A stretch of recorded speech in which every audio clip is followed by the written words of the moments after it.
আজকের এই ভিডিওতে আমি কথা বলবো আমি কিভাবে মাত্র 400 ইউরো হাতে নিয়ে ফিনল্যান্ডে এসে এখন পর্যন্ত সার্ভাইভ করে যাচ্ছি।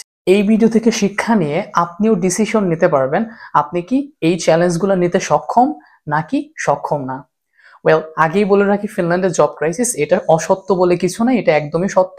ফিনল্যান্ড ইকোনমিক্স এখন one of the most crisis সিচুয়েশনের ভেতর দিয়ে যাচ্ছে। সো এটা ডিনাই করার কোনো অবকাশ নাই, আপনাকে এটা সত্যটা মেনে নিয়ে আসতে হবে। ওয়েল, আমি ল্যাব ইউনিভার্সিটিতে পড়ছি, আমার ইয়ারলি টিউশন ফিস প্রথম বছরে ছিল 6400 ইউরো, বাট নেক্সট ইয়ারে এই ইয়ারলি টিউশন ফিসটা আমাকে 50% স্কলারশিপ দেওয়া হবে, তখন হবে 4000 euro.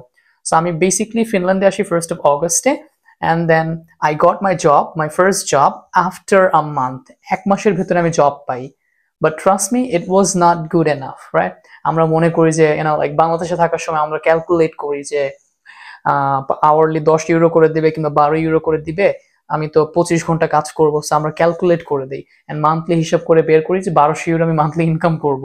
But after coming to Finland you will see a different scenario. For example, আমি যখন যে রেস্টুরেন্টে প্রথম জব পাই সেখানে আমাকে 7 ইউরো করে দেয়।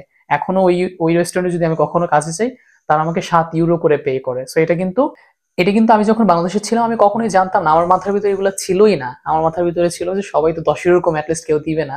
অবভিয়াসলি আমি যখন আলাদা জায়গায় কাজ করতেছি সেখানে আমাকে 13 ইউরো করে দেয়, so which is quite good, but you have to be lucky enough to get that job, right? So এখন আমি শেয়ার করবো আমি কিভাবে ওই জবগুলো পাইলাম এবং প্রথম মাস থেকে কিভাবে আমি সার্ভাইভ করেছি। 400 ইউরো দিয়ে আমি হয়তো প্রথম 1 মাস কিংবা সর্বোচ্চ 1 মাসের কিছুদিন একটু বেশি চলে গেছিল, কারণ এখানে মান্থলি প্রায় 400 ইউরোর মতো খরচ হয়ে যাবে আপনার। সো আমি নেক্সট মান্থে আমি সব রেস্টুরেন্টে ডোর টু ডোর গিয়ে নক করেছিলাম। আমার এই ছোট শহরের এমন কোনো অলি